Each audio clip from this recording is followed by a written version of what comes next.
This is the happening place today for sure. Tickets are selling fast, I'm telling you. I think it's because of the Genju knives.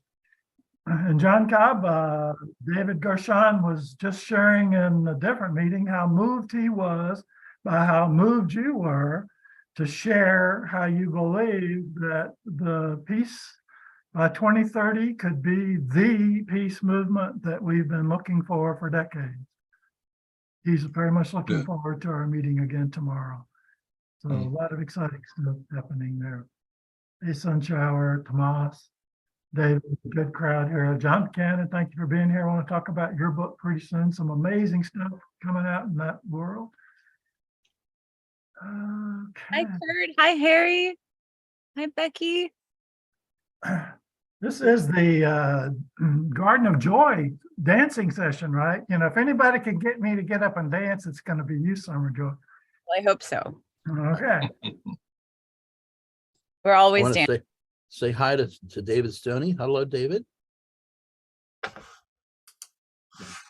And Becky's here too. Hello, Charles. Nice to see you. Becky, I was thanking you before you got here for being the angel of mercy. Thank you. Hey. Okay, I'm ready if you are, John. I'll start it up and then I'm going to punt to the amazing community, the beloved community that we're blessed with today. Good afternoon or evening, good morning, ladies and gentlemen, wherever you're calling in from. This is a very special session of the Living Earth movement. And John Cobb's begun to believe that it is a movement to a large extent because of the affiliations that the audience in this room right now represent, beginning with Mr. Helpful. John, can you highlight Stanley for a minute? I am here primarily because of Mr. Helpfulness and the after chat from Humanity Rising. I spent 5 days a week there for I don't know how many years, a few months. And Stanley introduced me to the wise ones, which is where I met a lot of the people that are on this call and continue to be blessed every week, serving somehow, learning from, getting comfortable with, oh my God, I didn't know how much I didn't know. Thanks, Mr. Helpful. So thank you, Stanley. And I heard from someone on an earlier call today, I think it could have been the hub call with John and Becky, where someone said, well, Stanley read out your whole invitation about your program this afternoon with John Cobb. Well, I'm coming, and they're here. So all right. That's good. John Raymer, this is it, right? This is what you have been bringing forth and co-creating and orchestrating. So I would like to invite John B. Cobb Jr., Mr. Humility, 98 years young, author of 50-something books so far. He's published 2 in the last 4 months, one so recently we haven't even been able to add it to his new Author Central page, where most of his titles are there, and where we're amending the descriptions to drive the audience to Living Earth Movement, or occasionally to the John Cobb Legacy Fund, wherever it's appropriate. But John Cobb, thank you for this opportunity. What would you like to share with us? Well, I'd like to say I'm here with great joy to meet a lot of people I've been learning about recently, and I hope to become part of a ever increasing peace movement in this country. I was appalled to find when we were working for peace between China and the United States that I didn't discover just that lots of other people were doing it. And that was distressing to me because there's no reason. Well, I mean, there is a reason why there are so many wars, but there's no reason to support that reason. I mean, so thank you for being with us today. And I'm looking forward to hearing from as many of you as possible. Thank you, John. Well, when we started looking at learning more about radical opportunities or opportunities for radical collaboration with Jon and Sommer Joy Raymer. And I was privileged to spend 4 days with them in the desert with Tamsin Woolley Barker and Harry Yavighi, the founder, the humble founder, the Green Guardian. Oh, we're not supposed to call him the Green Guardian. The Earth Steward of Brand Earth, who just announced that 2 days ago in the One World program. So we invited Jon and Sommer Joy to come and share with us a little bit about the amazing resources and opportunities for radical collaboration. Kurt Johnson of the Evolutionary Leaders shared many of them in a special newsletter that he published on July 1st. We may have an opportunity to go through that. There was even one of the special Cobb World presentations that we shared during World Unity Week that was featured there that introduced about half a dozen of the Cobb affiliate organizations. But I'm going to turn it over to Jon and Sommer Joy. Kurt may jump in and share a little bit. Just being here is a blessing, all of you, every single one of you. Yeah. Well, thank you. And transformances. Yeah, maybe we should do a transformance. I think this community, many of them have not had that blessing. Yeah, no, we'll do that. I just want to acknowledge you, Charles, for your generosity and your care for so many of us, and to bring us to this chance to be with you, Jon Cobb. Oh my gosh. We are so fortunate to have each other. Now we really need to learn how to be together in unprecedented ways. And I'm here to learn and serve. That's been such a pleasure and joy for Sommer and I. And I think this idea of just pausing for a minute, let me bring up a transformance here for us. Sommer, anything you want to say as we get ready here? Well, I heard someone say, I think earlier, oh, we're here with Jon and Sommer, but I just want to challenge that we are here to acknowledge and the collective. That happen to be Jon and I, maybe focused and featured, but I feel that we are equally splashing light on all of you that are here in the room. So thank you for having us, and excited to see what happens here. Right. All right. So let's take a pause, just like for 2 minutes, to just drop in.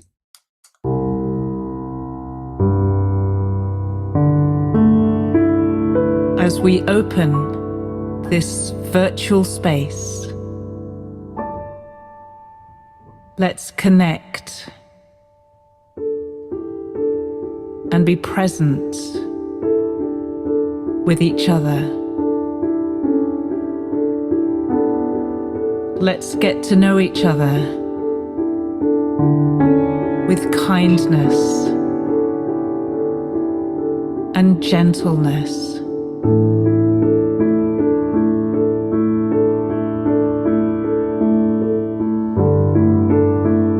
Let's listen to each other with generosity in our hearts.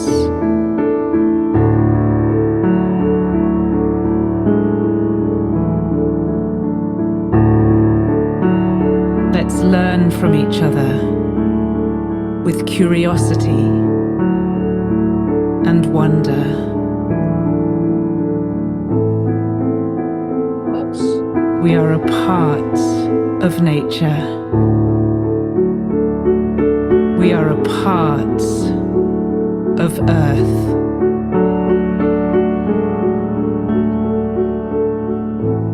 We are a part of life.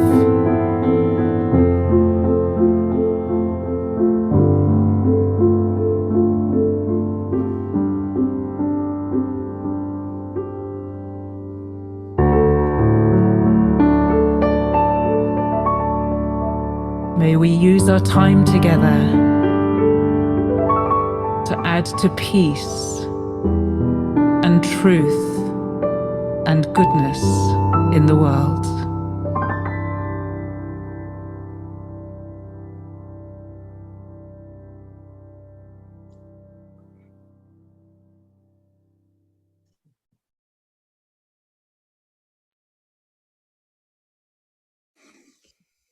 Thanks for that.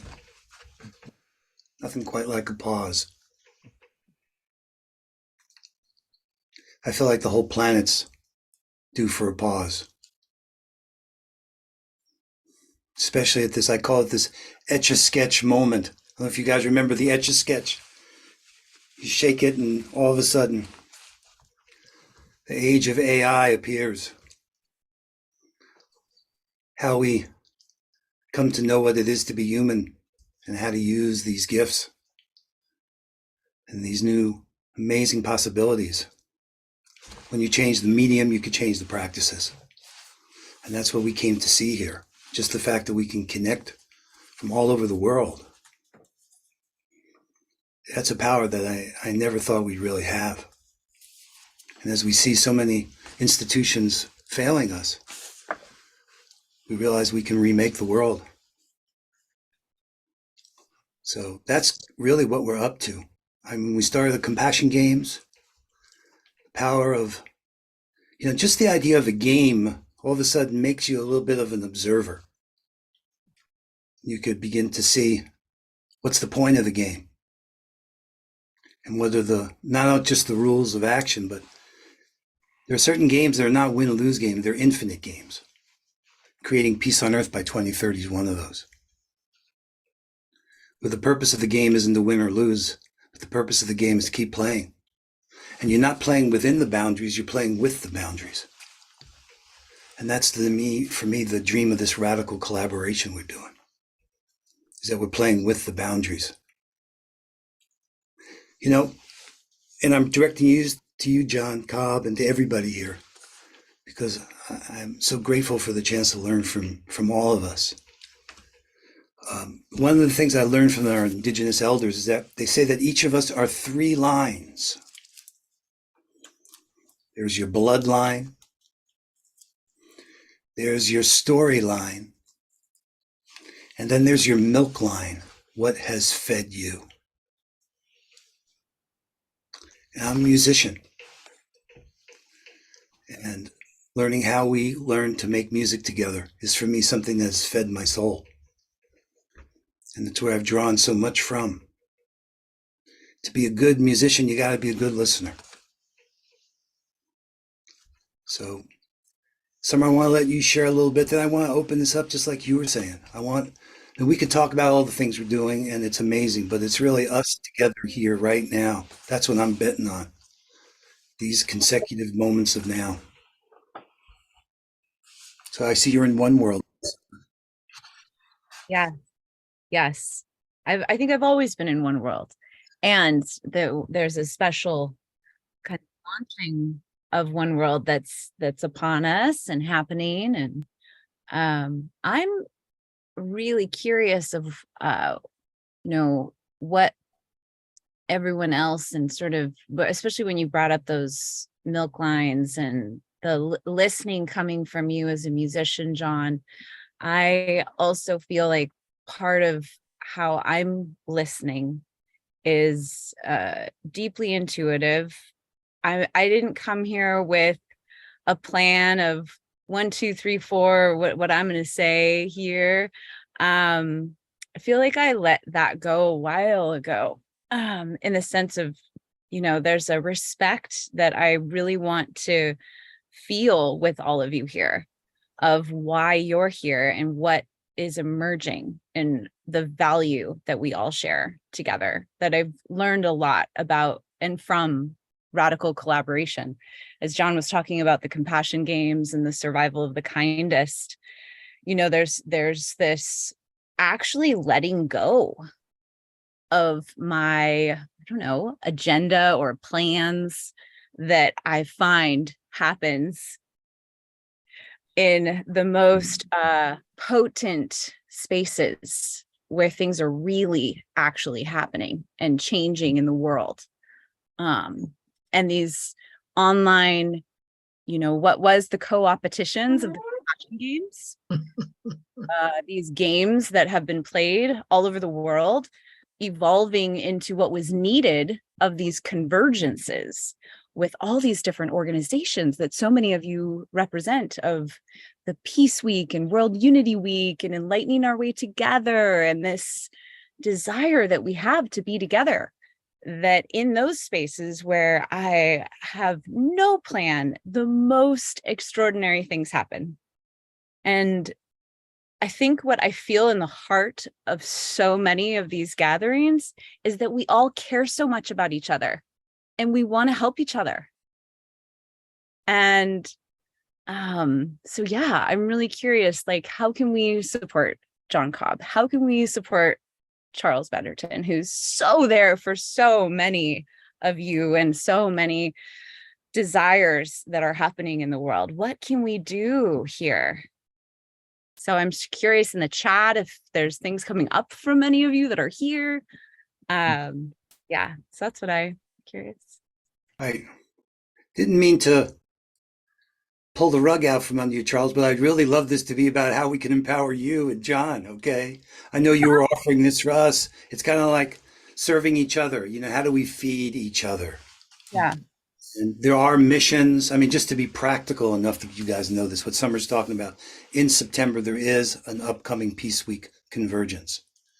And during World Unity Week, we call these online convergences. We had 20 plus Zoom rooms. Becky's here. She and I and Tex and others are offering support on an online place we call the Hub, Here You Belong. And that Peace Week is coming, and you're welcome to present during Peace Week or be a steward of a convergence room. But we also this year declared this possibility of sharing our missions with each other and starting to see how we weave our strategies together, how we really get to know each other, our strengths, the assets we bring, what are the possibilities to weave together. That's part of a good jam session. This is not classical music here. It's more like jazz, and that we're showing up, and in the process itself, it's revealing itself. So I'll put some links in to let you know how you can engage in One World and be a part of Peace Week and share your missions. But Charles, I'd love to really, John's time here is precious. There are things he knows. There are opportunities that we should not miss. There are pitfalls we shouldn't be smart enough to avoid. Let's not miss the chance to learn from him, especially given his receptivity to this moment. Well, One other thing I just want to pop in that I just think is necessary, as we are so aware of the numbers, the 99 days and these different patterns. I find it fascinating, John Cobb, that you are 98, going on 99. Is there anyone else in the room that is about to be 99 years old? But here we are in the 99 days. And, you know, I'm curious, John, when is your birthday? And what is your wish at 99? Something we could do, because it feels alive here as we are on the precipice of these 9 days of peace, unity. So that's I just needed to bring that in. Well, on August 8th, I will be 98 and a half. So that makes the age business exact. And then because I grew up in Japan and my largest influence has been in China, it's interesting that in China, my next birthday will be number 100, because they count the day you were born as your first birthday.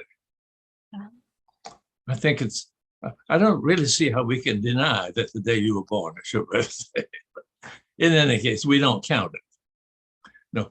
So I'm having fun just with the age business, and I'm trying to exploit it for all it's worth, because it does help me to reach some people, get attention from some people, and I'll exploit every opportunity. Just to say a word, I think the difference between our group and probably the great majority of the other groups that are involved is that we have a philosophy that is very richly worked out, and that I think undergirds and strengthens what's going on. But that doesn't mean that everybody needs to study it. We need somehow to find a way that it could get into our universities, because our universities operate on a different philosophy. And when you have a whole educational system that operates on a particular philosophy, it doesn't have to be made explicit. It gets communicated. And so our country in general operates on a non-process view. We call it substance view. Economic theory is especially tied to that. You see, in one way is to think of every individual as being separate and distinct from every other individual. And each individual is interested in achieving the most it can achieve, the best that it can achieve. And this, we're talking primarily now about human individuals, but obviously it applies otherwise. So the economists say we are all individuals, we all have our aims, and we are all in competition with each other. And they have built up a whole system that dominates our country's international and national policies based on that. Well, our view is much more like that of Gautama, although there are differences, that everything is interconnected with everything else, that an individual is a synthesis of relationships. And through those, Whitehead calls our prehensions. We prehend everything in the past. We are shaped by everything that has ever happened, and we participate in shaping everything that will happen. The individual, well, you can say in the moment of my experience is individual, but the individual is the synthesis. The one is the synthesis of the many. It has no separate existence. Well, these are two fundamentally different ways of looking at ourselves and at our world. And it's very much influenced by the language that we speak.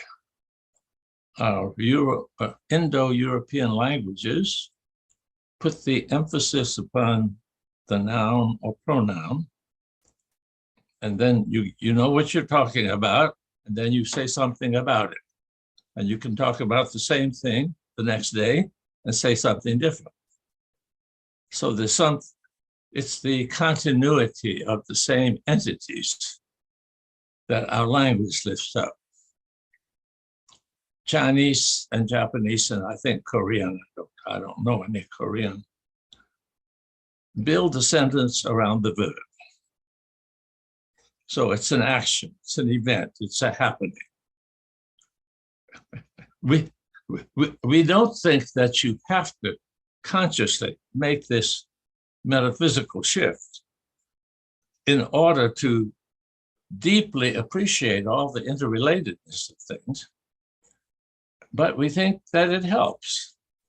And if we have a contribution to make, of course, each one of us has a different contribution, you know, but as collectively, it probably would be at the philosophical level. But from a process point of view, you cannot separate belief and action.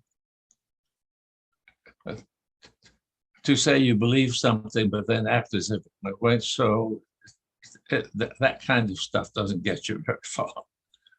So how you really, really experience the world, and then how you act out your experience of the world is very important. And as I said, we are similar to the Buddhists, except we have the influence of the Bible, which is the only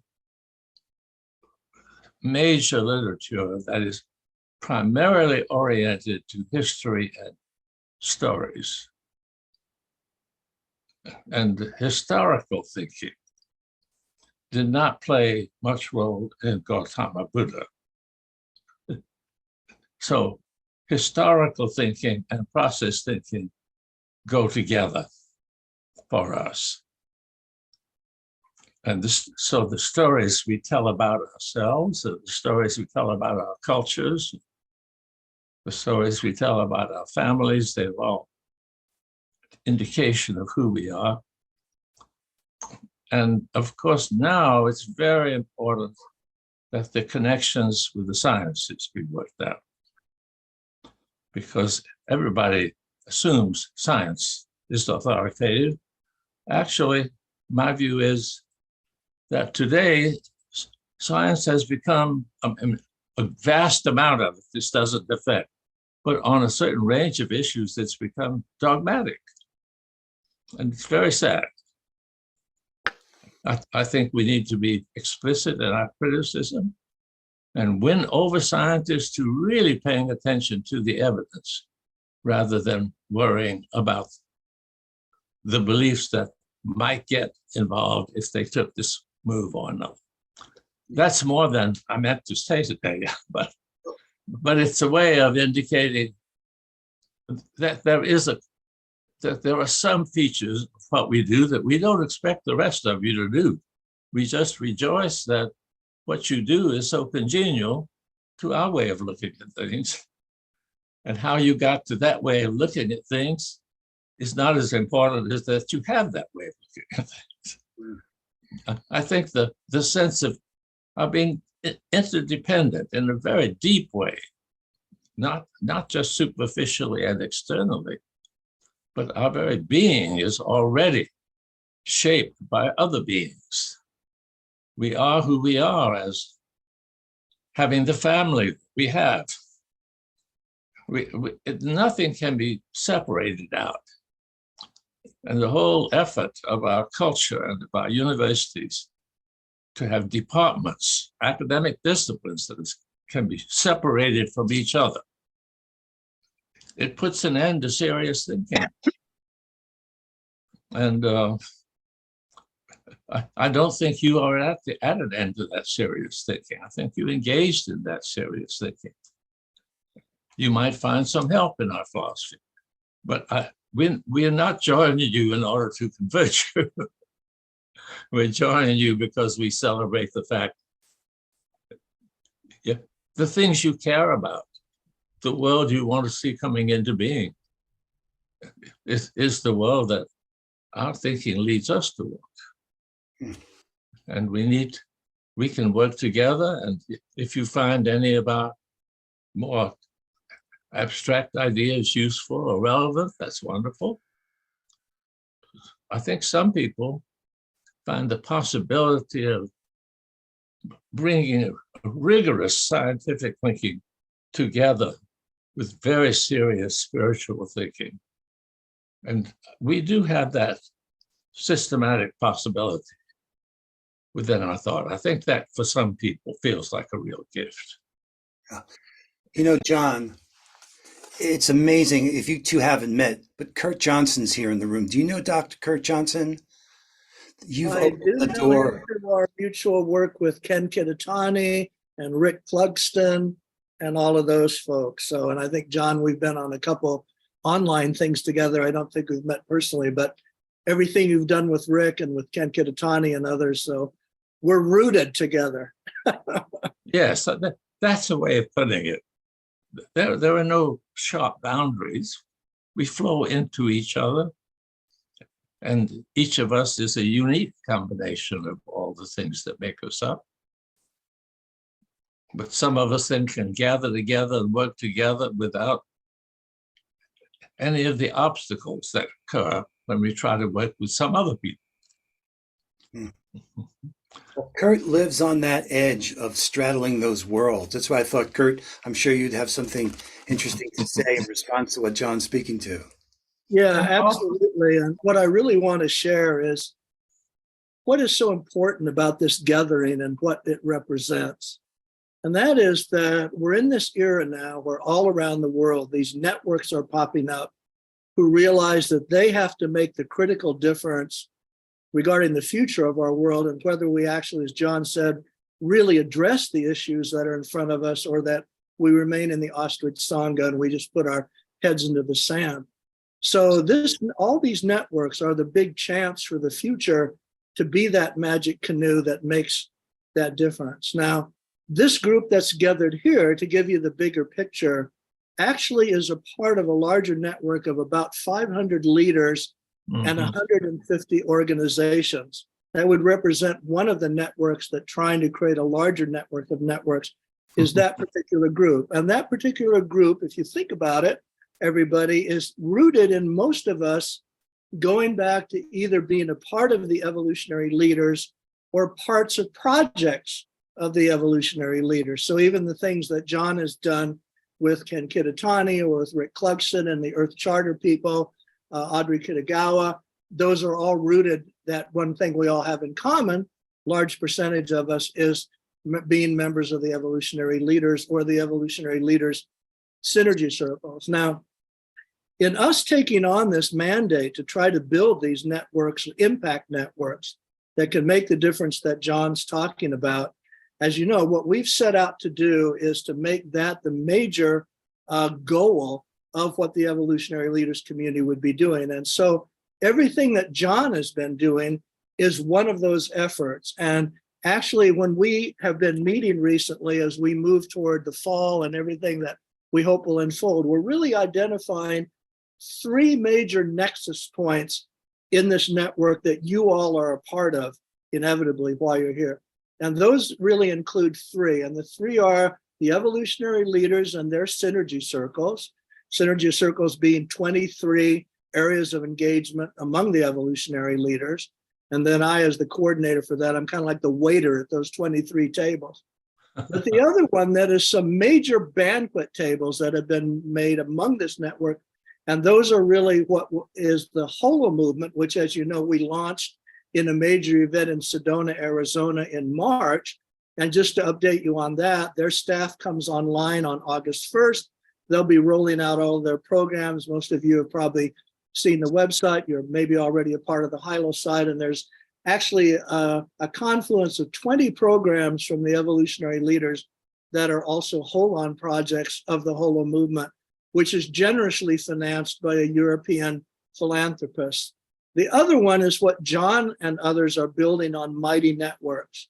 And what Jon and Sommer and Teresa and Charles, and go through the whole list, Harry, have been building on Mighty Networks is another part of this network that's a directed force toward change. And so if you go to Mighty Networks, what you're going to find there, which is why it's such an important tool, are all of these mission statements, which are really like a gazetteer of all of these leaders and all of these organizations, and what their commitments are, what their vision is, and what they're planning to do.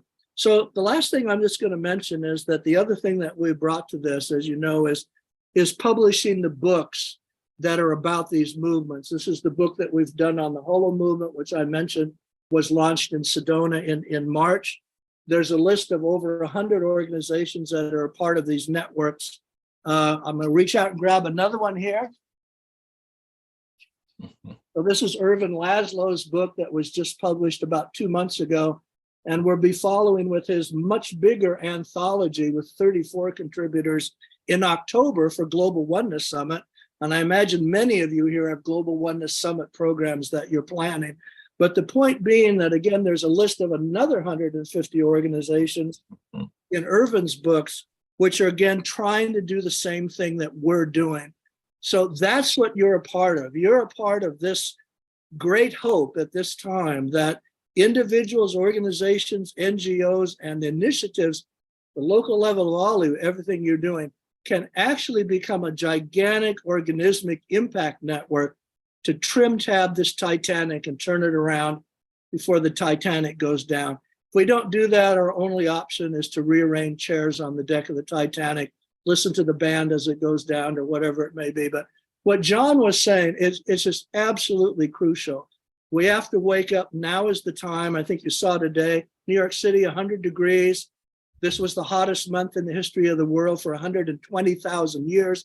Those changes are happening faster than even science predicted. So we have to step up, and we have to step up effectively. And just to quote Martin Luther King, which John always does before I turn it back to him, that those who are for peace have to be as effective as those who are for conflict and war.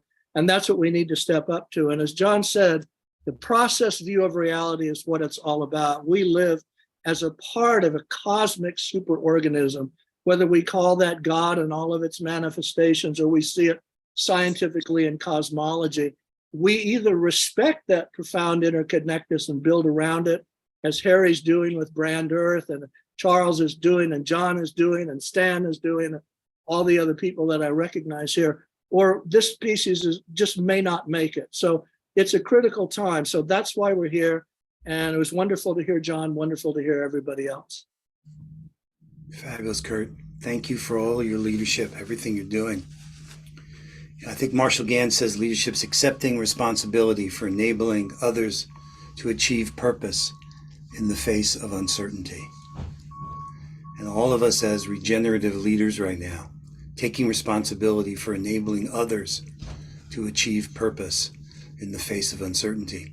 You know what? If I could take a minute, let me show you what I'm talking about, what Kurt is speaking to. This is One World. This is built on Mighty Networks. So I heard it called that, if you could see my screen here. And I'm in a space inside here called Missions. And each space has these different little tabs on the top. But there are here, it's inspiring to see so many different expressions of what people are committed to. This is the project for Brand Earth that Kurt was just talking about. The idea, imagine this, transforming commerce to fund a just transition to a regenerative Earth. And Harry, who's here, is doing this on the island of Manhattan, which is the traditional name for Manhattan. With indigenous leadership, bringing the principles of nature, restoring nature's diversity, transforming commerce, empowering individuals, policy advocacy. I mean, these are missions you can go to and learn about and join and be a part of, as well as share your own. We had this fabulous session this morning on radical collaboration by teaming up. Tamsin's a genius. It was a beautiful session we had. It's here. These are the places that you can come to and be a part of. There's always a place here where you can get help. Here you belong. That's what we call the hub, where there's education, training, and support as we get ready for Peace Week coming up. This is a chance for us to show up. I mean, so much of it is really about showing up. And I'm so grateful for you being here and for us to feed each other and learn from each other and be open to be influenced by each other. If it's really a radical collaboration, then who knows where we're going to be come September. And this is your chance to, in this unified field, put forward your dreams and aspirations. I mean, those of you who were on that call with Tamsin, was that not amazing what people were putting in the chat and how inspiring it is to know who we're surrounded with? Really, we don't know who we are here. We don't know what we're capable of. It's unlocking that potential that seems to be what's just fueling my soul. Hey, Harry, do you want to share a little bit about Brand Earth and what you're doing there and your story? Yeah, come on, Green Guardian. God bless this group. I mean, I'm sitting here watching everybody's image. And if we can remember where we came from and that we have this moment together, so that when we meet each other again on the other side, we know we did it right. And for us to engage with each other on this level of frequency is extraordinary. And I appreciate the moment that I met Stan. I appreciate the moment that Stan, that after chat with Kurt Johnson and Kurt Kruger, was just the four of us. And that was the moment that changed. The following day, I bumped into John Raymer on another Humanity Rising. And I said, that's the voice.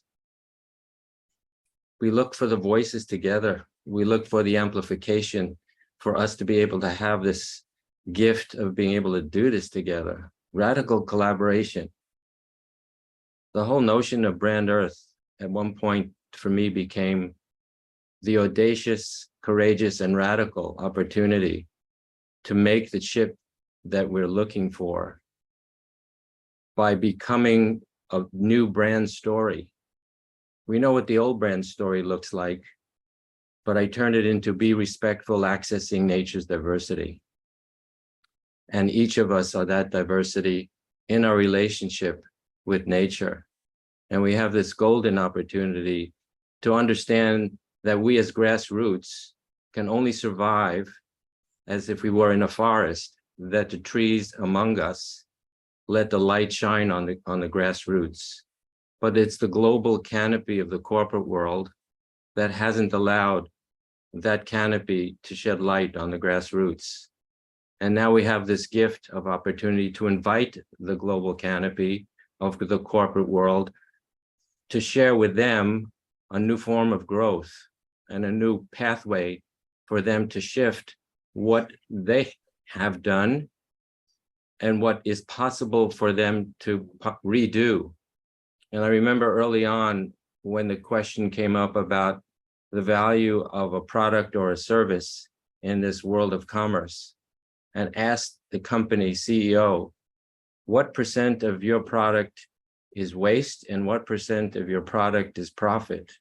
The standard response was 95% product profit and 5% waste. In the same conversation, the person asking the question turned it around and said, it's 95% waste and 5% profit. That was the ring that changed everything in terms of recognizing that we have the opportunity to show how nature, who has been regenerating itself for billions of years, that all those strategies that we thought were a warehouse of goods are the blueprints from which we could work from. And these are the blueprints that Brand Earth want to be gifted to the global canopy to participate in this. And then I took a deeper dive and started to look, well, how big is this global canopy? We always look at the world in terms of the economic structures. The leadership right now is the World Economic Forum. And I said, wait a second, we're still looking at an economic structure trying to handle this. Where's the World Ecological Forum? And I understand that this is the possibility that Brand Earth can bring to that story in a paradigm shift. I took the word and broke it down into 3. Fund a mental shift from where we are to where we need to be, so that the funds that flow to where we need to be across the world will be equal to what we are here sitting right now as we speak and as we engage with each other. Our body is on autopilot. The blood flowing through us is automatic. We need to have that level of currency due to similar opportunity, not have it be blocked by various opportunities within the structure of the economic system. So we have this, I put it to the point of we can take a fiat currency and compost it to regenerate ecology to finance a human economy.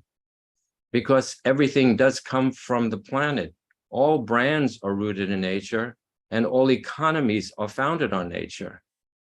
We have this possibility of what Tamsin looks like if we turn things upside down and look at it from another perspective. We would have broken the patterns that keep us stuck into this legend that's 400 years old on this island.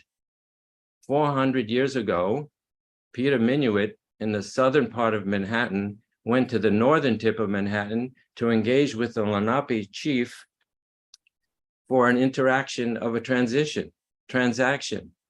The difference was one person, Peter Minuit, was gifting with a notion of an economic perspective.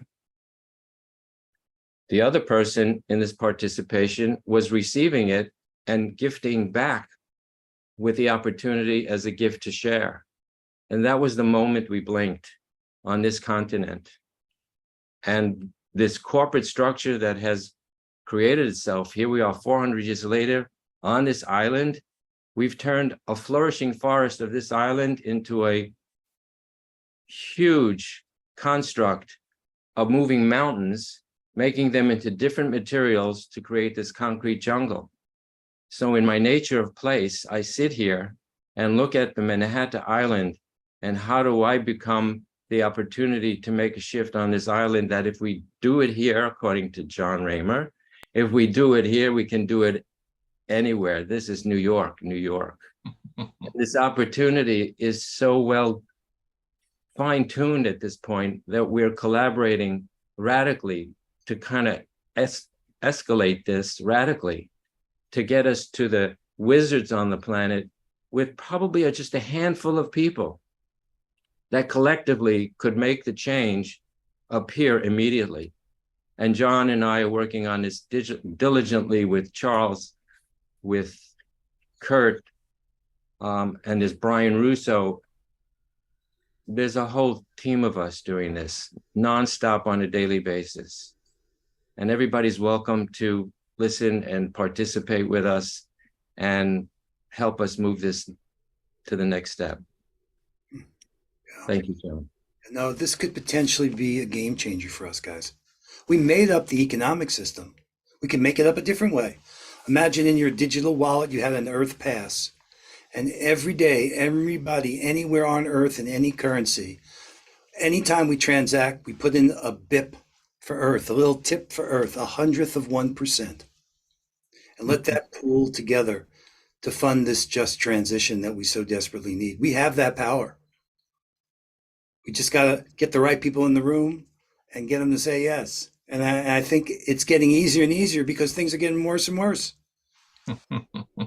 That way it's helping. It's obvious we need to change our direction or we're going to wind up where we're headed.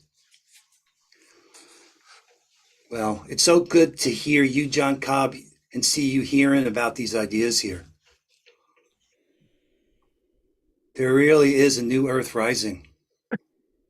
Jon, if we have a minute, could you either speak about or go to the Cool Block website? That's something that all of the Living Earth community would really be interested in.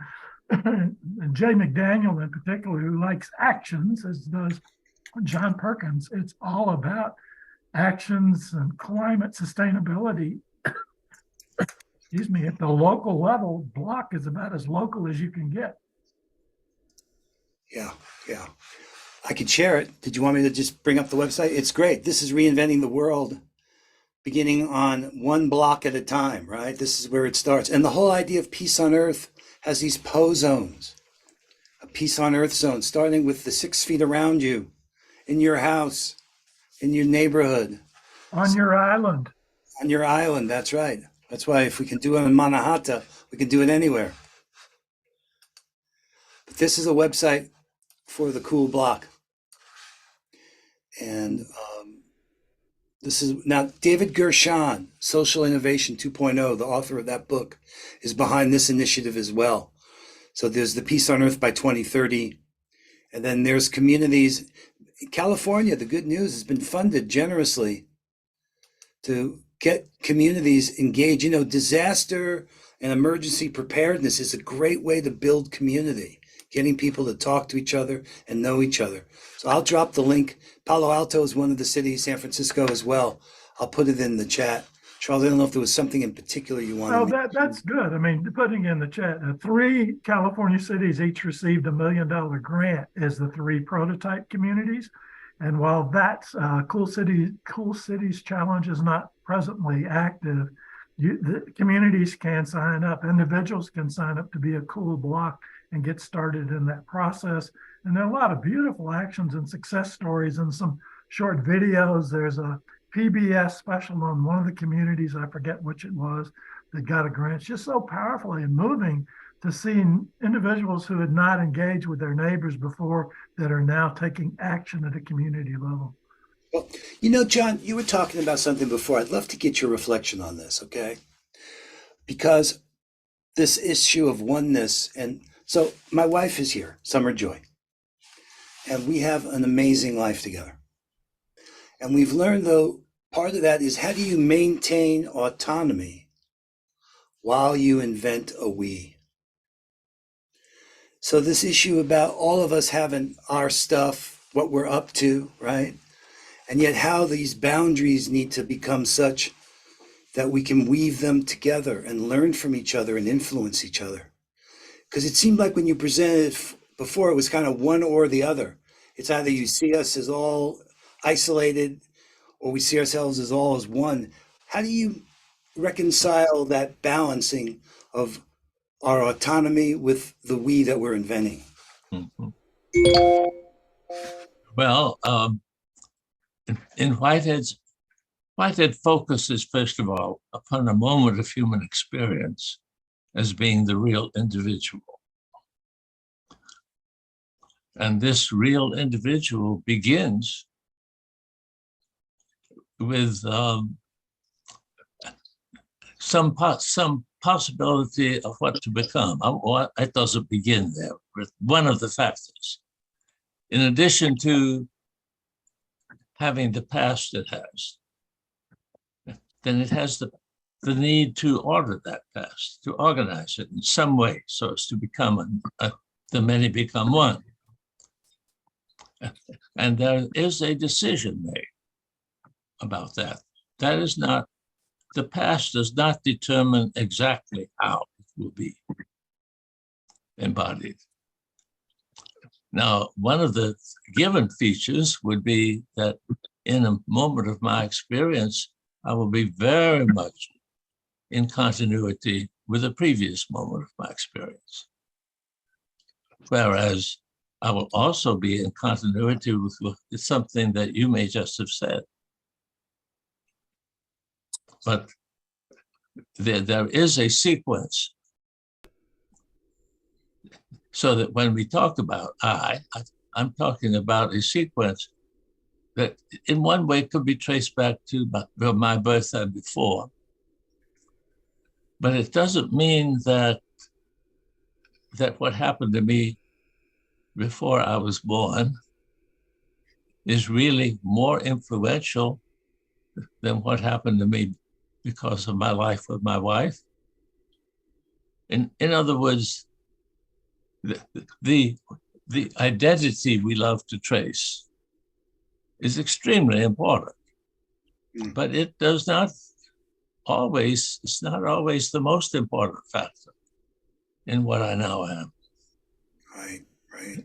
So it's a matter of degree, and we shouldn't always think that maintaining a continuous I is more important than being part of the we. Mm. But obviously reality is very complicated. And sometimes the important thing when you make a decision is that I'm going to repeat things that I've been doing for a long time. And I'm not going to allow the fact that other people don't agree with me to shut me up. Okay, well, that's the individual that we can be proud of. But sometimes it's, wow, I've just been stuck in this particular rut, and here's somebody telling me something that could get me out of it. Mm. Then it's very important not to repeat the past and to become part of a new. The structure allows for great variety of responses and possibilities, but it does not allow for the idea that there is a substantial me that is the same throughout my life, only different things happen and different qualities come and go. Mm. That, from my point of view, is not a description of what really happens. And the idea of it gives a sense of importance to me that is almost inevitably leads to competitive attitudes rather than to experience ourselves as a we, and what can we do? And of course, in what we can do, I try to find my place. Yeah. But what I can do is so little, so trivial. That's why I'm here. Mm. We are doing something. I feel like I can say that now. I'm just beginning to be able to say it because I'm just getting acquainted with you. Well, John celebrated his 98th birthday, didn't have anything else to do, so he inspired the Living Earth movement. And when I learned that one of his primary concerns is the high potential for a nuclear war between the US and China, I thought that was pretty important. So I asked him to share more. And every Thursday, except for the fourth Thursday of every month, about a dozen of us are working with John Cobb in response to a vision that he held of the possible way of minimizing the conflict between these two nations and others, and having us focus on climate solutions, obviously needed, instead of the conflict and potential war, writing a series of papers. So John, could you speak a little bit about what we're doing there and why you think that helping Americans understand the way Chinese think might be helpful? Okay. I expect most of you here would agree with me that we Americans are the victims of American propaganda. That doesn't mean it's all lies. It just means that the people who inform us care more about how that shapes us to be servants of the world that our country is trying to serve, which is a transnational corporate world, I think, primarily, than about simply giving us accurate information.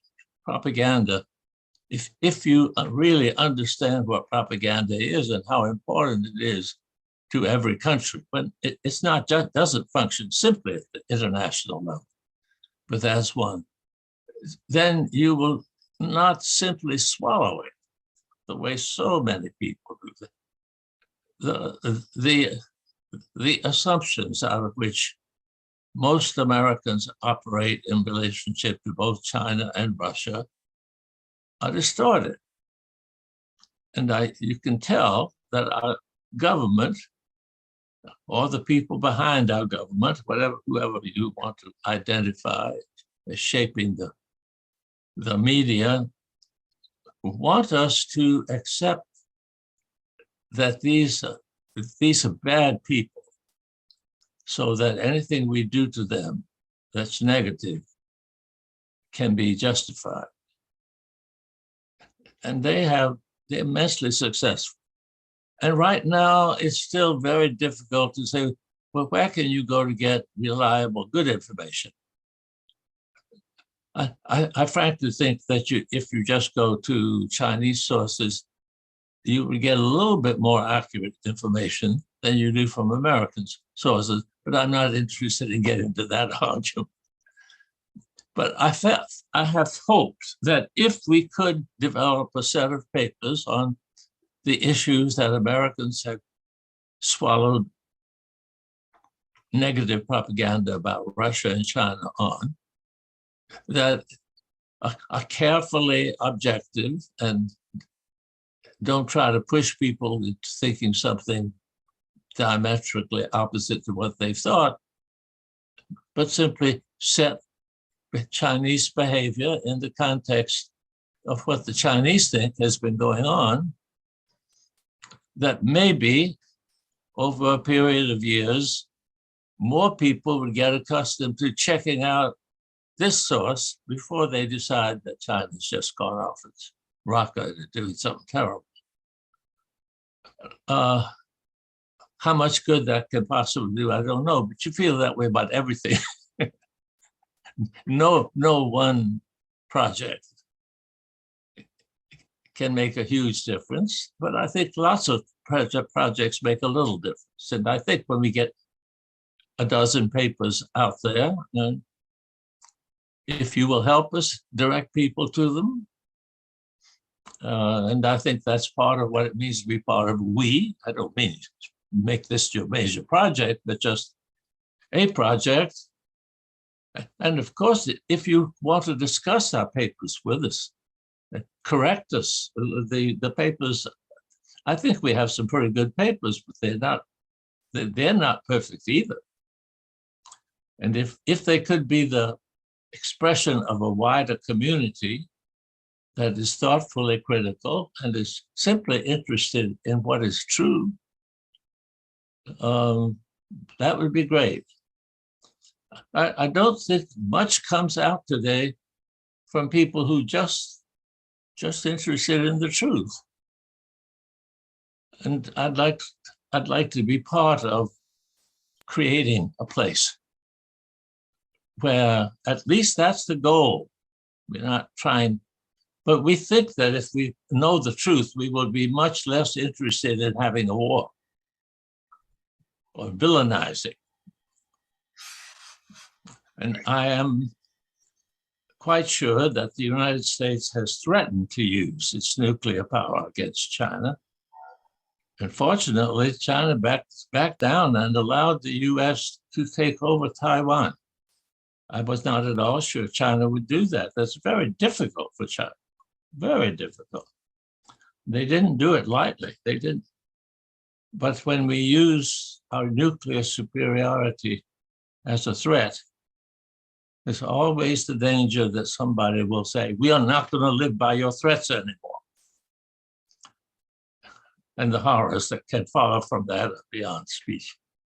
So every effort to help Americans simply have a chance to expose themselves to something closer to the truth seems to me worth engaging in. Yeah. Well, this is a post-truth world, Jon. And figuring out who to trust and to know what to accept as fact. I mean, it's really, especially now with the deep fakes and everything that's coming at us, this is going to become more important than ever, that we have confidence in what we believe and that we also be open to discover. Be confident in what you believe and be open. The two are equally important. Yes, exactly. How you hold tight and let it go. Letting come and letting go. Letting go and letting come. I see, Carol, you've got your hand up. I'm assuming you want to say something here. Yes, this is such a dynamic group. This is such a privilege. So what I just wanted to make in my mind a little correction about science, because I say real science is true spirituality. Okay. Real science. Real science is true spirituality. But you see, what has disappointed me is that scientists today will acknowledge that the evidence points to the idea that the earth has some kind of purpose to it, that there is a preference for life built into the earth. There's so much evidence of that. And I would say that, oh, I'm sorry. No. Well, I would say there's a difference between science and scientism, as Dr. Bruce Lipton makes that distinction between the two. And of course, I would consider him real science. Well, I think that 90% of what we expose, or maybe 95% of what we expose to is real science. I mean, there's an enormous amount of objective, serious research that gives us more and more information. But the sad thing is, when the information that they get doesn't fit with what they have come to believe, they have not changed what they want to believe. They've changed, just said, well, we can't, these are the facts, but we can't deal with them. And that's not real science. No. So I don't think we can just put science on a pedestal, because that puts scientists on a pedestal, and not all of them belong to it. And I would actually say that statistic is maybe the opposite. I think there are really only a few real scientists. Okay, all right. Do you see what I'm saying? I just mean the amount of stuff that comes out, it fills journal after journal after journal. Most of it is not influenced by the things that bother me. No, and you can skew those scientific things any way you want it. That's not real science. Okay. Right. And it does shift. So I'm talking about the 5% of the real scientists. Okay. There are. Mm-hmm. But I want to celebrate most of what the vast number of people who are studying and working in some branch of biology or chemistry or something else do. They give us enormous information. I'm very much hoping that the university will stop telling them that they should be neutral on all controversial Well, and issues. I would like to talk about a solution for a second, Okay, because talking about it, and we're just kind of preaching to the choir here, and now it's time for us to mobilize and for the choir to sing. So we need to actually mobilize, and the way to do that is pretty much what John Raymer is doing with this hub, but also getting people together. But we need to put a plan out so that then when people go together in a in a breakout room, and they make a heart connection, and they have a plan. We give them a certain criteria, and then they discuss it, and then they make their own. They tweak it in and make their own suggestions and how to implement it, and then we come back to the main group. And what happens is we have made these heart connections, and we come back to the main group, and the heart connection of the whole group, the morphogenetic field of the whole group is so thick you can cut it with a knife. But then we can put those solutions from the small groups together, and then keep doing this until we come up with some real solutions, which I feel is kind of what John's thing is all about. Now, 3 years ago, I was going to do a thing called originally Real Science, and then I changed it to Linking the Masters. But my idea was to have a big conference and invite the billionaires, because it's going to take, there's a book that was channeled through a man in the early 70s that said 6 billionaires are going to come together and heal the earth and help heal the earth. And that's what it's going to take. So I was going to take the real scientists and match them up with the billionaires, so that, because I feel that they really don't know what's needed, but they've got the money and the heart and the desire. So match up the real scientists with the billionaires. And I think if you put the word out, 6 billionaires will come forth. Some of them are already working in the background. Well, dear Carol Sue, stay tuned for Brand Earth. I know you've got a treasure chest of resources, and I think Shannon and Shonda have some to weigh in here too. So thank you for bringing that in. Shannon? Thank you so much. I love listening to Carol Sue's ideas. And Charles, thank you so much for bringing John to us. John Cobb, it is an honor and a pleasure to speak with you. Your ideas are fundamentally different from what has been the norm. And my gosh, as Bucky Fuller says, we have to create a new way. And it's not going to come from the thinking of the past. And I just butchered all of those quotes, but you know what I'm getting at, sir, I'm sure. And, the fundamental shift, I think, is fundamentally needed. I'm a member of the After Chat of Humanity Rising, and Humanity Rising is talking this week about the change that is necessary for men at this point to realize that they have been sold a bill of goods, not by any one, but by a whole culture that has created suicide in a huge number of men. I mean, I'm sorry, guys, I really like you, and I really don't want you to be in such a position. I was crushed by the system. I don't want you crushed. I don't want anybody crushed by this system. And it is a mindless machine. And we need to extricate ourselves from that. And Jay, I hear you in wanting action. I do too. And And honestly, I feel it is in communities like what you are a part of that this change is going to happen. Those communities need to be based in the communities that we now live in. The way the plan that came through me is a transformation plan for humanity. It's our heart gardens. And it's a global network of communities, the hearts of communities, where we grow good kids and good food in repurposed buildings and other places.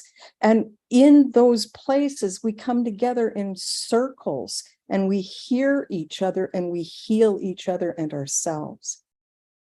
This is the action that we need to take. This is why we are gathering here for the 99 days of peace through unity.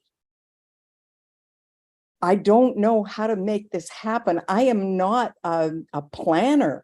I have followed guidance instead of being broken by the system. I decided I'd follow guidance because guidance never steered me wrong. I mean, I got to learn from things.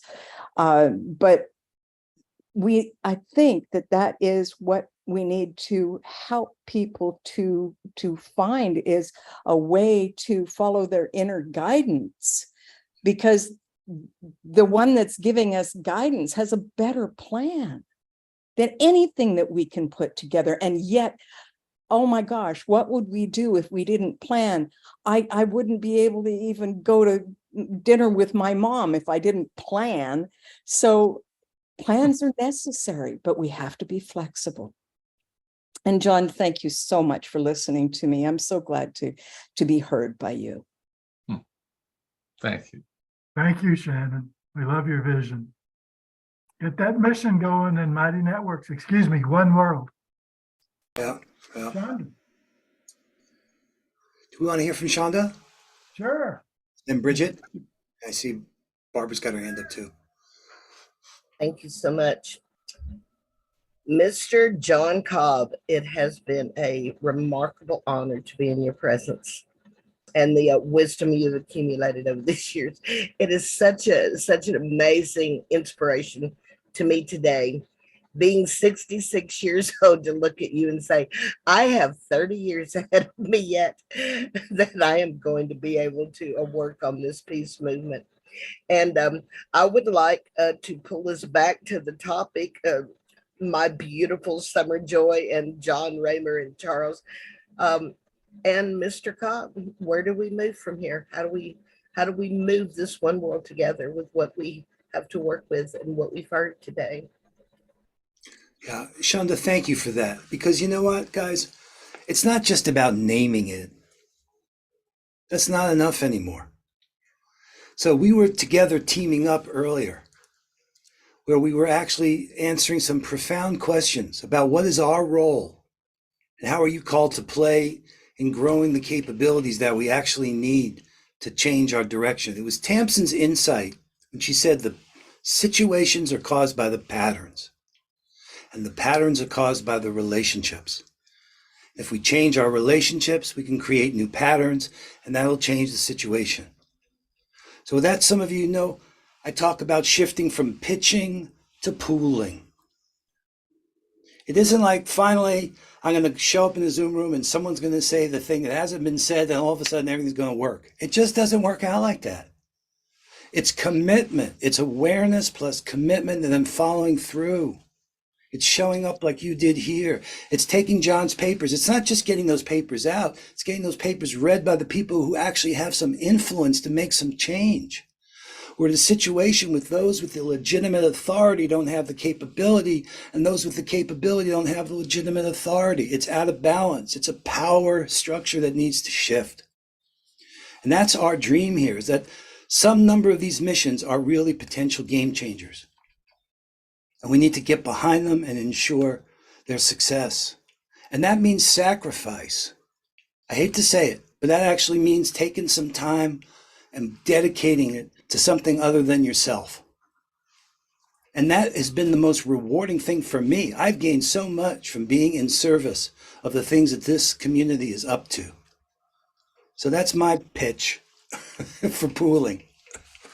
All right, let's hear from Bridget and Barbara and Jay. Starting with, yeah. Thank you, Jon. Thank you, Sommer. Thank you, Jon Cobb, sir. Thank you so much. And everyone who I haven't named, everyone that can hear my voice. I have been a messenger of peace forever. So I'm going to say thousands of years. I've been coming here to help bring this energy of healing, to help bring the energy of love and light and peace and the frequencies of joy, abundance for all, healthy living, sustainable earth. These are my trademarks, my hallmarks. Freedom, the freedom to think our own thoughts, to have our own direct connection with source. These are supremely important to me. And I am a sovereign being of love and light. I do not consent to any artificial intelligence mechanism taking over. I am sovereign. I have the biology that is beyond anything that man could make. I am in touch with technologies from the stars. I have been aboard starships. I know that there are many benevolent beings that are surrounding Earth at this time. And there are many that have taken control of situations in nuclear facilities to stop events from happening, because peace on Earth is there at the core of ourselves and our souls. And I live by this every day. I am dedicated as a warrior of the rainbow. I talk regularly to great spiritual teachers like Black Elk, White Buffalo Calf Woman, the goddess Bridget. They come to me and they help me be who I am. I do clearings. I remove entities from people, from spaces, from buildings, from land, and I am strong. So if you need to contact me, if you need assistance with your journeys, I am here. I am showing up. I am fully awakened and activated, and I will not stop until peace is achieved. This is from an Andromedan, from a star seed. This is from my soul. From my heart to yours, I hope you can receive the best of the best and have hope, because the vibrations of hope, not fear, the vibrations of love, not fear, the vibration of light are going to bring us through that finish line, and we can do this together. I love you. Thank you. Thank you, Bridget. It be so. My gosh. All right. Dr. Barbara, oh my God, I'm so glad you're here.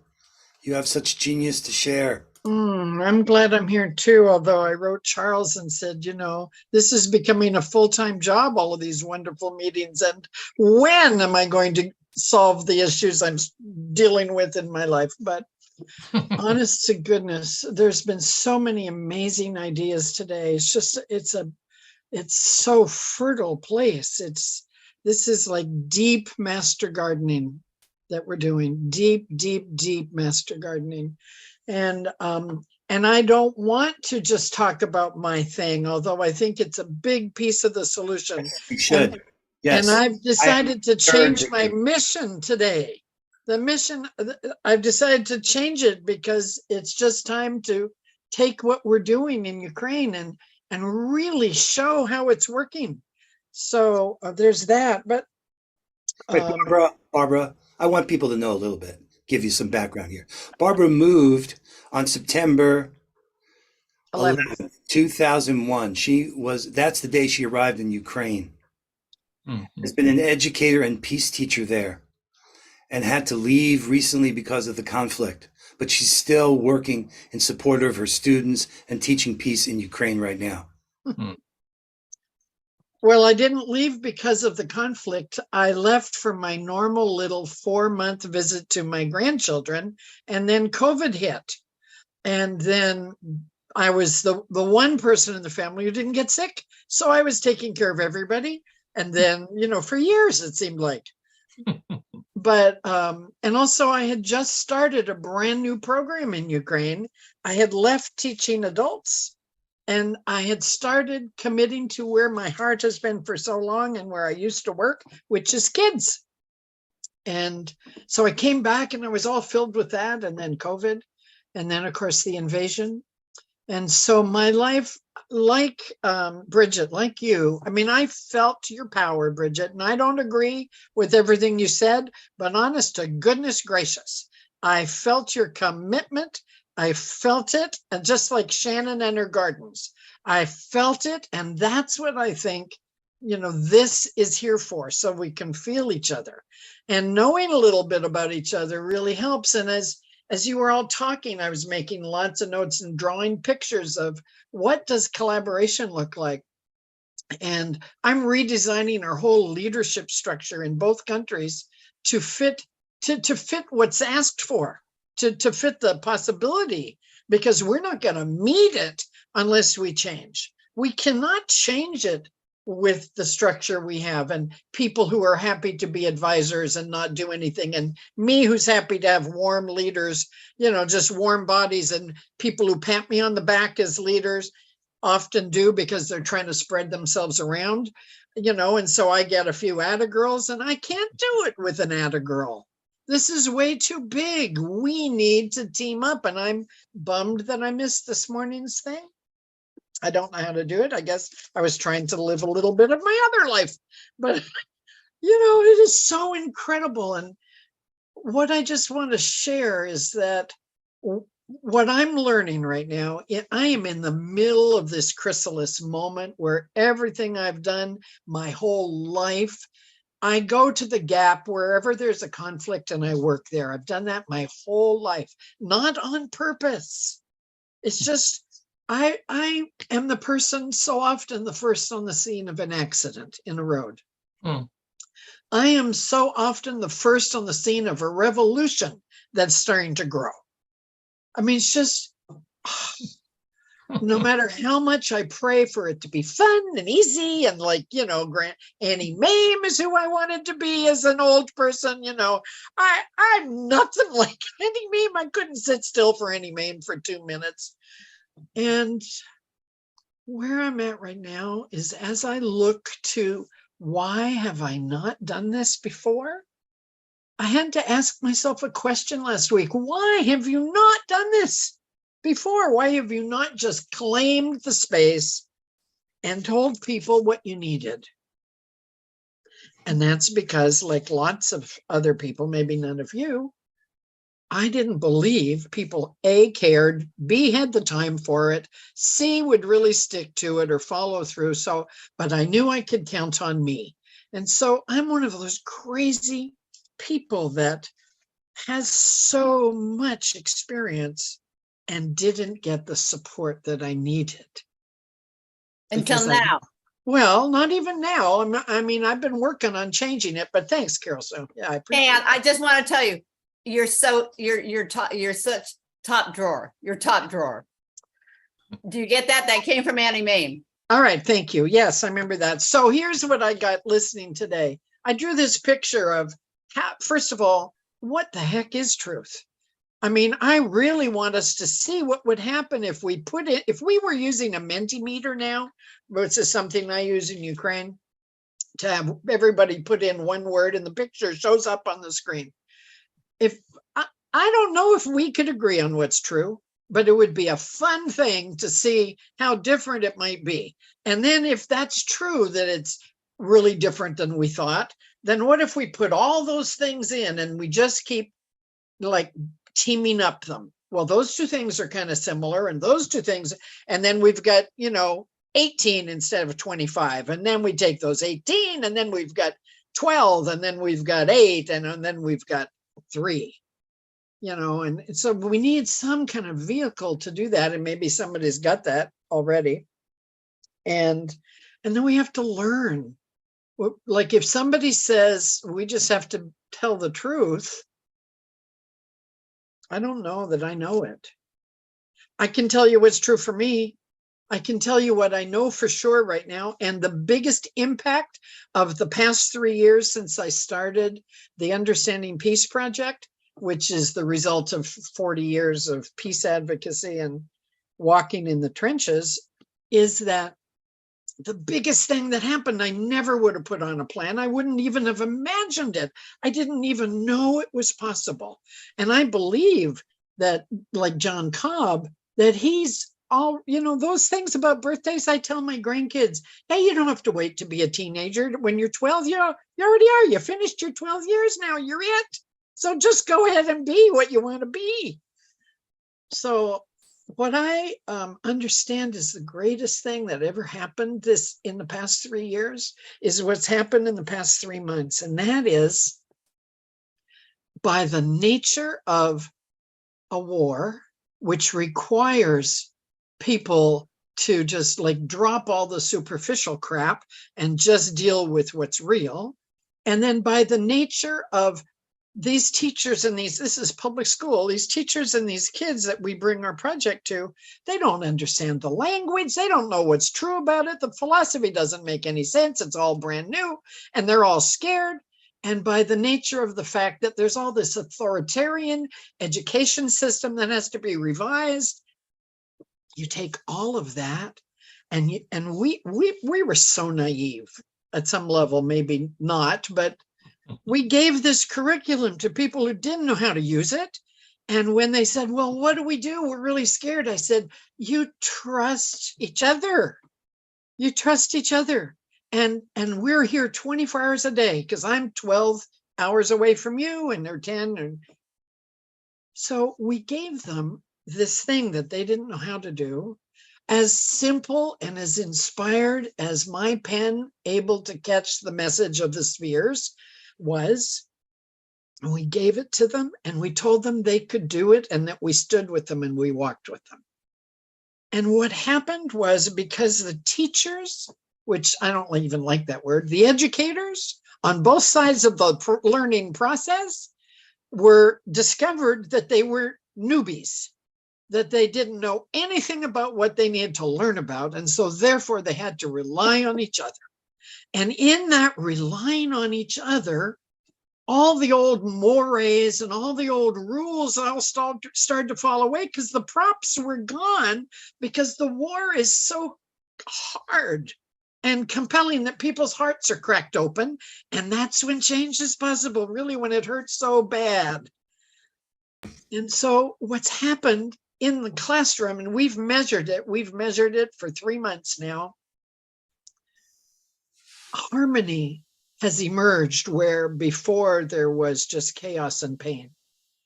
There is a relationship between teachers and educators on both sides, students and teachers, of respect and collaboration. We unwittingly created a collaborative process.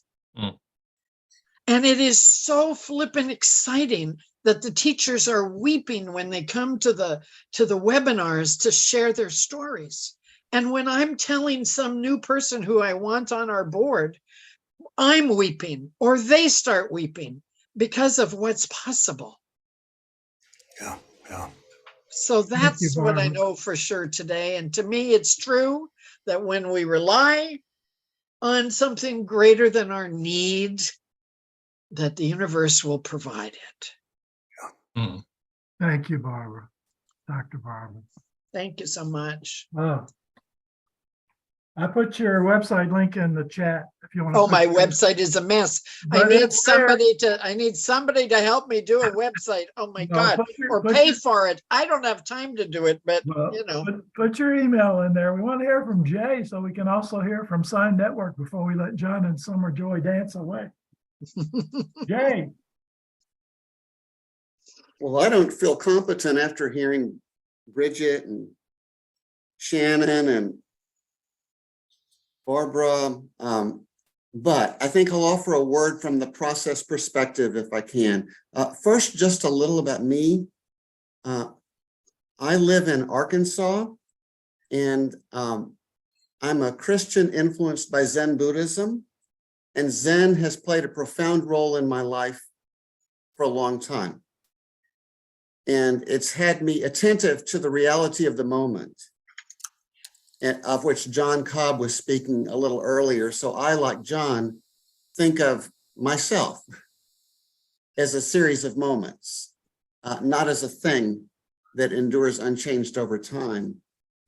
And a little more about me, but then I'll just make the point I wanted to make. In my local context, I do volunteer music making and memory care units for folks with Alzheimer's. And I have to say that's one of the holiest experiences. I do it twice a week. And it's one of the holiest experiences I have. And I think of it as contributing to peace. But at a very local, immediate, here and now level. It's not public policy. It's not really changing the world in an overt way, but it sure is a pocket of joy and of healing. And I think that's what peace is about. And also, my wife is going this very evening to her first session to be a master gardener. And she's gotten me interested in gardening. And I'm learning to be a gardener. And she's the expert, I'm not, but I've got a little garden in my backyard. And I water it every morning. I lost my tomatoes, but I sure have some good cayenne peppers. I consider watering that garden and caring about that garden an act of peacemaking. And I actually don't think that that is less important than macro concerns. They're equally important. So that's why I would like to put forth what I take to be a process approach to peace. And I'll just do it in an image. It's the image of a four-leaf clover. And it seems to me that what we're about is, here's the four-leaf clover. One leaf of the clover is about holistic thinking in organic, interconnected terms, and typically it involves reference to something more than ourselves, which is a source of guidance. It can be nature, it can be God, it can be the celestial beings, but it's something more than us. That's part of holistic thinking, and also just recognizing the sheer interconnectedness of things. That's one leaf. A second leaf is the hope for a whole planet, a planet where life flourishes, not just human life. And I'll call that the hope for whole planet. And in the process world, we use the term ecological civilization to name the kinds of civilizations we need and want that can help bring about a whole planet. So that's the second leaf, holistic thinking, whole planet. The third leaf is whole community. And that's where it becomes local. It's not just the world. It's wherever I'm planted. It's how I can be a healer in my local setting and be part of a local community that seeks to bring about joy and peace and love and justice.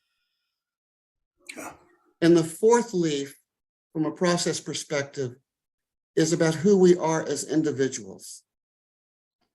So am I the peace that I commend to the world?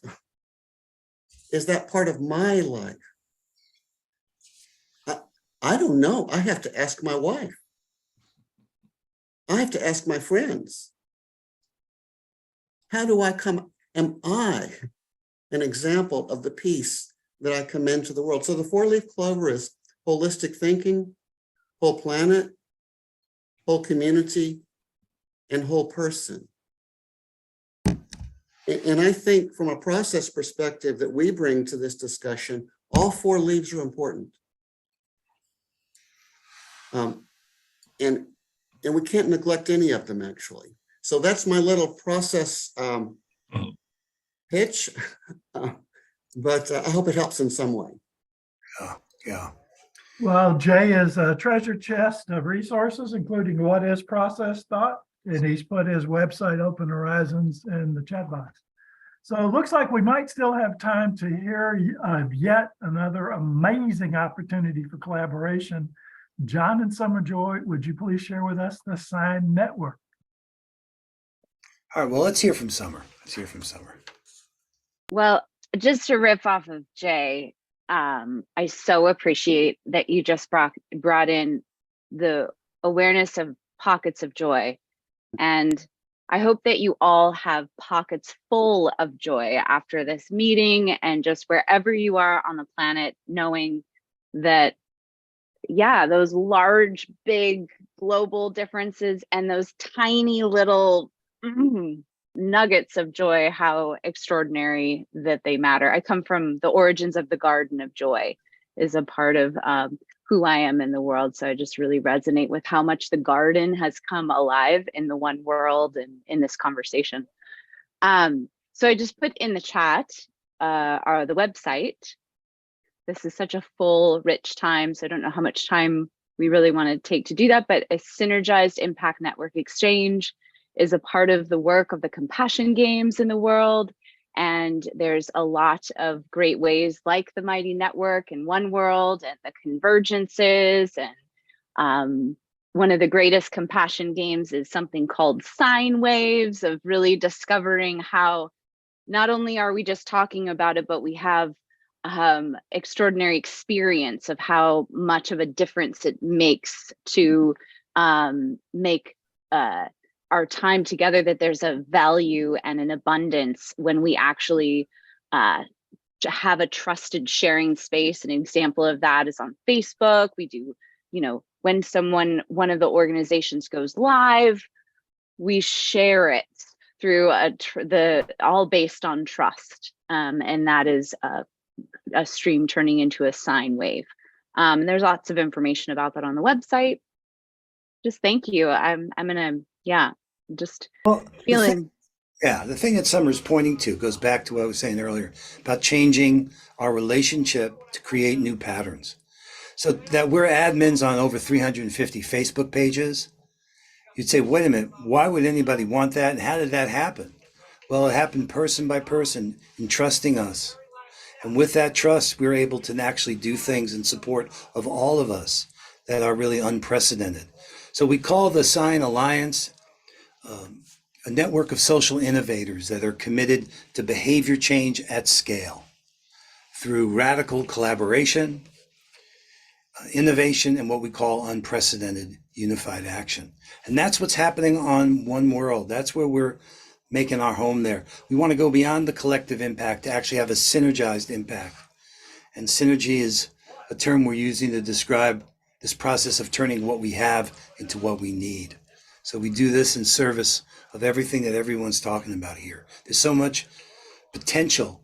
We just have to learn how to unlock that potential. That's really what's going on here. And it's remarkable. So Peace Week is coming. You could still get your missions up there. You could present during Peace Week. It's our dream that we actually demonstrate how we turn our dreams into a reality right now. Our future generations are calling for us. Yes, sir. I've heard a couple of representatives of organizations asking in their meetings recently, how can we reach more people? How can we share our message with the world? Could you explain just a little bit of what that means to have 350 social media accounts blasting something out in a sine wave? Okay, here's a way to think about the curriculum of SINE. The word is refine. That's our acronym. The R is for reach. People, just like Charles said, they want to reach more people. We don't want to just reach those people, though. We want to engage with those people. So the E is for engagement. The truth is we need to sustain this work, so we need the funding in order to continue our work. That's the F. The I is for impact. So what does that mean? Behavior change at scale, changing our thinking, changing our speaking, changing our actions, systems change. And then a network exchange. The original insight was just like a stock exchange, where its members are trading shares, but they're trading shares there to raise financial capital. Here we're trading shares to raise social capital. So when someone goes live, like if we went live out of this room into the Facebook world, we'd be able to simultaneously share that on multiple members' pages. So people are sharing their audiences. Somebody say, well, why would I do that? Well, you tell us, okay, I trust you guys. You have carte blanche. Anything you think belongs on my page, put it there. Or anything having to do with ecological sustainability, put it there. Or particular people. We've worked through the agreements to make it possible to really do things together in unprecedented ways. That's what is our growing edge, swarm creativity, if you will. Because here's the thing, I heard, Jay, in what you were saying. This goes back to Bridget. I don't want to open up a can of worms here, but I'm writing a paper. It's called AI Doesn't Care. What, Jay, you were talking about is caring. You're caring for those people. And that's the magic, to actually bring ourselves forward as either the one caring or the ones being cared for, and making it possible for us to care for each other in unprecedented ways. We say in SINE, we spruth. Speak your truth with love and compassion. And that has been fueling what we've been doing for these last couple of years. And that's what I think is the way back home. Nothing but love. You know, Umberto Maturana, Francisco Varela, in their book, The Tree of Knowledge, they make this point that really it's love. And that means that my certainty isn't any more certain than your certainty. And that we're not looking at the world. Each of us are looking at a world. We need to be respectful of our differences and connect through our similarity, but innovate through our diversity and use that source of strength in our lives, not a way to keep us apart. And we know that these structures, fueled by profit, are keeping us apart. There's money to be made and keeping us all so divided. So we need a new kind of pro-social media, a new kind of story. That's what these tales of synergy are all about. This is the way we're creating these patterns of uplift. All right. So Charles, didn't we say this is going to be how many minutes? I don't want to keep people longer than they need to be here. I mean, we are past time, of course, but you know, it's one world and it's full. And I would say, let's let John Cobb come back in and share any parting words with us. And if you have time for one of those beautiful Gary Malcolm. Close with the transformers, yes. Thank you. John. John? Well, I think that we are on the way for the many to become one and to be increased by one. That's not the language of Whitehead that we like to use. I've certainly been affected by the people who've been speaking. And I think we've all felt that we are not competing with each other. And people have spoken of the fact we come from a culture that primarily emphasizes competition. That, as I say, our academic theory is based on that assumption. But the metaphysics that operates our universities is also one that encourages the notion of getting ahead of other people. But wherever cooperation develops, something entirely different happens. And I'm so grateful that the peace movement to which I have been introduced by Charles, which I'm so glad exists, is one that is so open to cooperate with others and for the others to become part of the movement. I felt welcomed. And most of my life, I have not been especially welcomed in most random groups of thinkers or scholars or whatever. I do not mean I've had a bad life, but I think you understand what I mean. I have not been saying what people wanted to hear primarily. And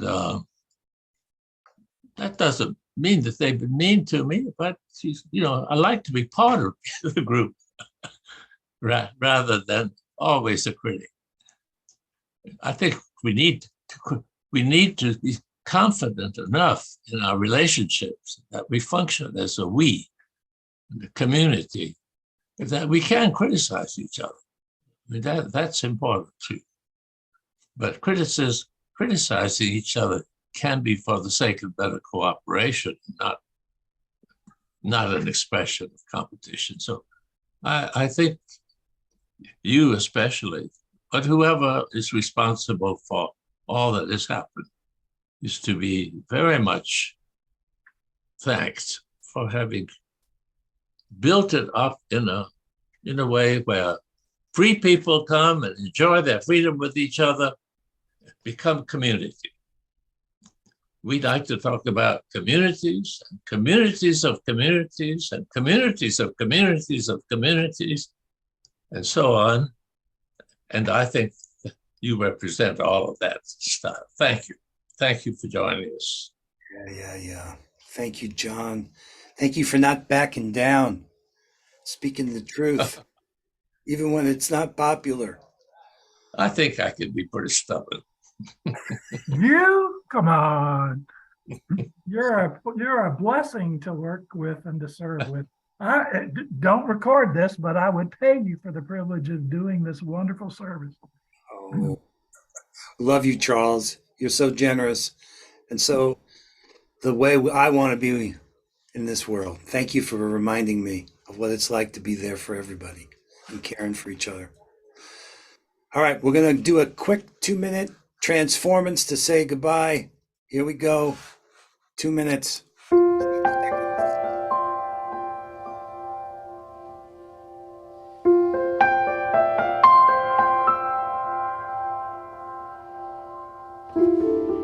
Let's close our time together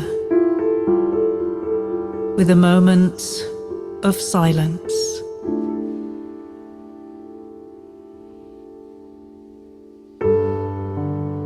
Listening in to each other.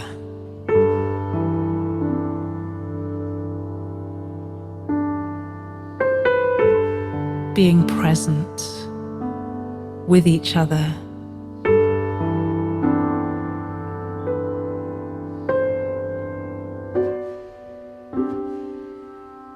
Feeling the unity in amongst our beautiful diversity.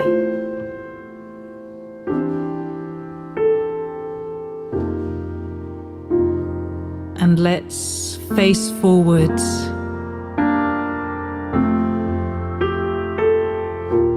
as we move on to our next engagement.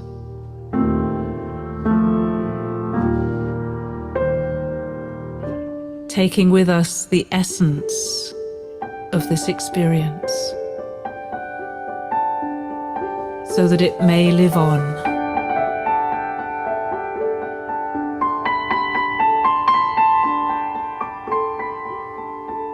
As we continue moving through life, creating new experiences and building on what we've done together today.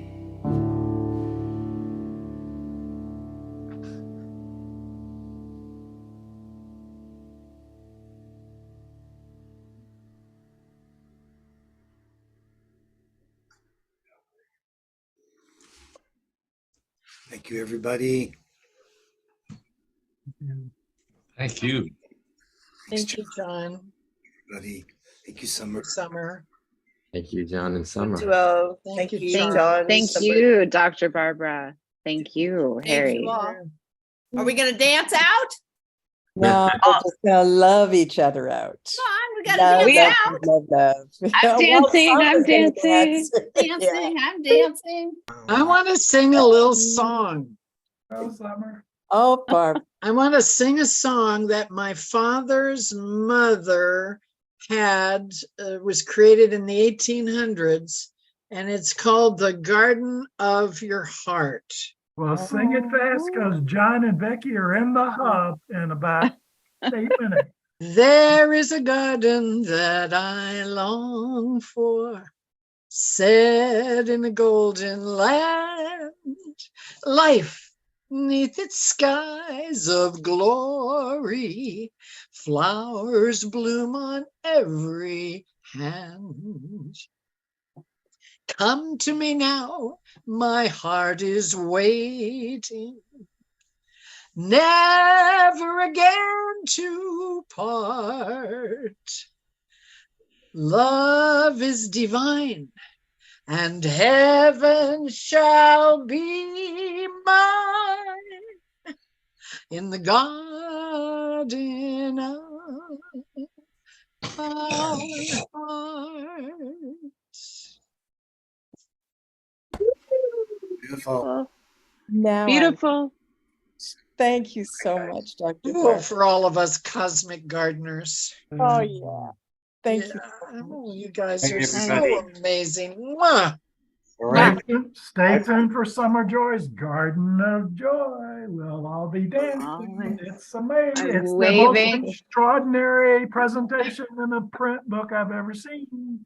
Oh, thank you. Oh It will. my gosh. It's gonna happen. It's gonna happen. It is happening. It has happened. It's happening. Yeah. It's happening. It's happening.